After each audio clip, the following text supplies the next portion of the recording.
Welcome to another episode of our journey throughout the book of Proverbs. I'm delighted to have you with us today as we continue to explore the repeated pattern better is than.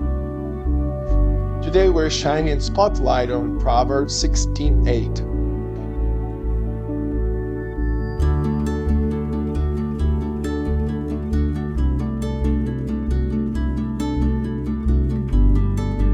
This verse is more than just a statement. It is a challenging call to live a life of integrity.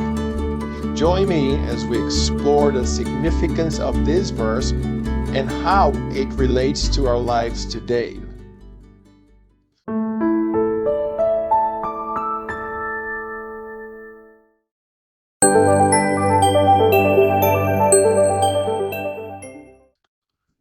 Proverbs 16:8 is a concise but powerful verse with profound implications. It tells us that it's better to have little but live a life with integrity than to gain immense wealth through unjust means.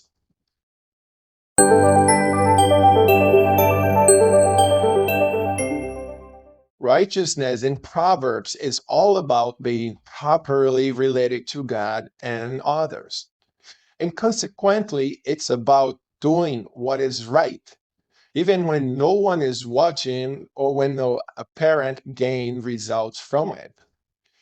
A parallel verse in Proverbs 11:3 reinforces the concept of integrity and how it serves as a guiding force in our lives, preventing us from stumbling into deceitful paths.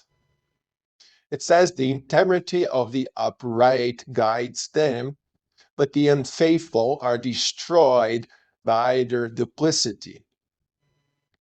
Make it a priority to live a life guided by God's will, even if it means having less materially. Our choice is not between material success and faithfulness to God, but to remain faithful to God even as we honestly seek success. As Proverbs 22:1 reminds us, a good name is more desirable than great riches.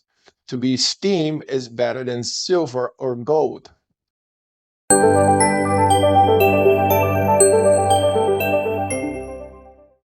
As in similar passages in Proverbs, this verse does not condemn prosperity or wealth, but condemns material wealth gained through unjust, dishonest means.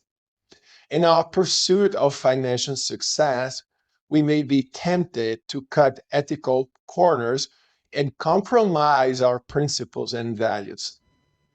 Such gains may provide temporary pleasure and comfort, but often lead to lasting emptiness and a damaged conscience. Proverbs 15:27 describes the consequences of acquiring wealth through unjust means. The pursuit of unjust gains can have detrimental consequences not only on us, but also on those around us.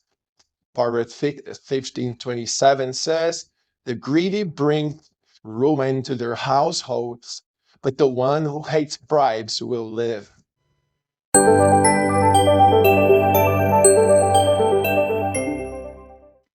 This verse is not just a warning against unjust gain, but also, and most importantly, a reminder that little is more when we walk in righteousness.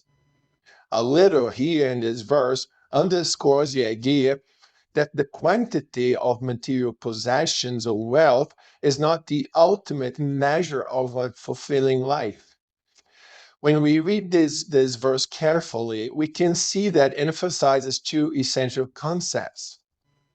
Number one, it encourages us to value contentment over accumulation, recognizing that contentment will protect us from the temptation of gaining wealth through unethical means.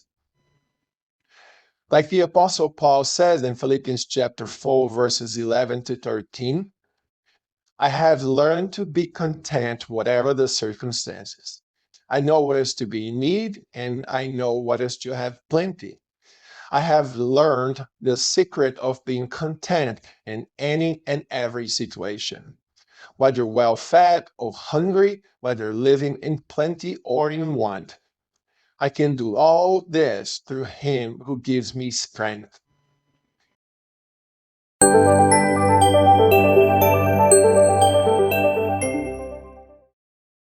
Also, this verse calls us to keep an eternal perspective over temporary gain.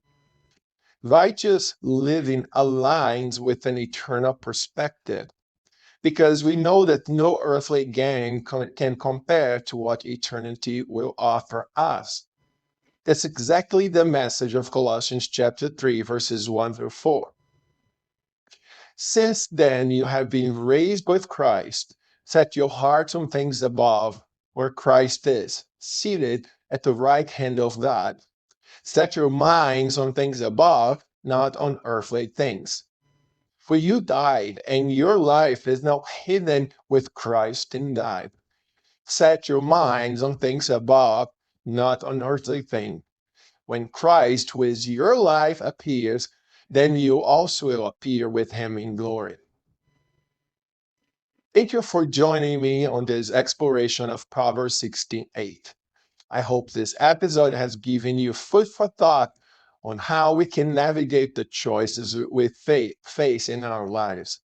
Be sure to join us next week for more wisdom from the book of Proverbs and beyond. Until next time, and remember that a life of righteousness is a treasure beyond measure.